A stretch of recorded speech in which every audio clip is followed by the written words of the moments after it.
పాపము మనలో ఉంది. పాపం ఏదో ఒక చోట లోన ఉంది. పాపం ఎప్పుడు కూడా లోన బయట కనపడుతుంది. ఈ పాపాన్ని మనం లోన ఉంచుకొని పైకి ఎన్ని కార్యక్రమాలు చేసినా కూడా అది వ్యర్థమే. ఇది పోవాలి కదండి, ఇవి పోవాలి. అన్నీ మారుతున్నాయి కానీ ముందు ఎవరు మారాలి చెప్పండి? ముందు మనం మారాలి. మనం మారితే, మన బ్రతుకులు మారితే అప్పుడు దేవునికి ఆశీర్వాదం, మనకు ఆశీర్వాదం, దేవుడి చిన్న ఆశీర్వాదం. మనం మారము, కానీ మారకుండా అన్నీ కావాలంటాం. నేను ఒక విషయాన్ని నిమిషాలు చెప్పి ముగిచ్చేసి వెనకాల సమర్పిస్తాను. మనము మన జీవితాల్లో ప్రభు దగ్గరికి వచ్చినప్పుడు ప్రభు ఇచ్చాడు.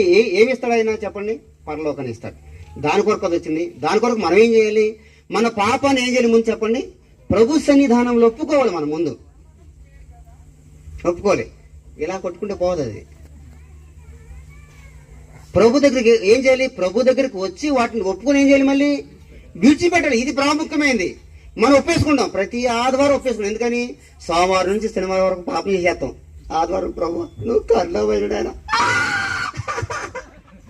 ఏంటండి ఎవడంటాడు? ప్రభు కర్ణమైన అప్పుడు మరి అందుట్లో కృష్ణ గారు యాక్ట్ చేశారు. ప్రభు ఇంకెవరు అసలు యాక్ట్ చేశారు.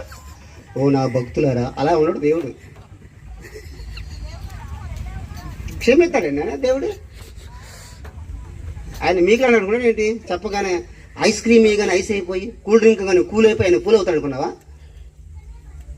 ఎవరు ఫుల్ చేస్తారు దేవుడిని? మోసపోకుడు దేవుడు అంటే అర్థం ఏంటి? మీరు దేవుని ఫుల్ చేయలేరు అర్థం. ఎక్కువ ముసుకేసుకొచ్చి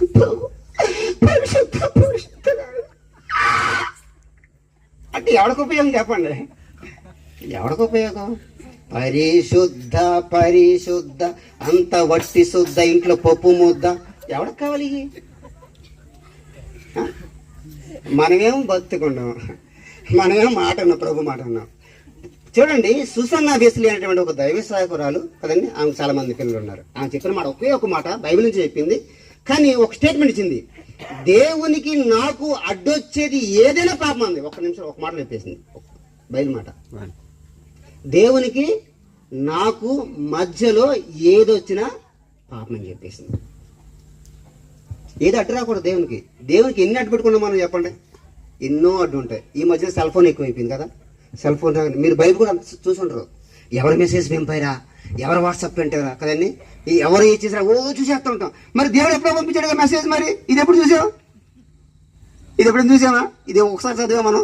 ఒక్కసారి కనీసం తిరిగేసామా? దులుపుతుమే కదండి, దులుపు రావడమే. చదివింది లేదు. దేవుడు మెసేజ్ పెట్టి ఎప్పుడో అవుతుంది కదండి, అది డిలీట్ కాకముందే, అంటే మళ్ళీ రాకముందే.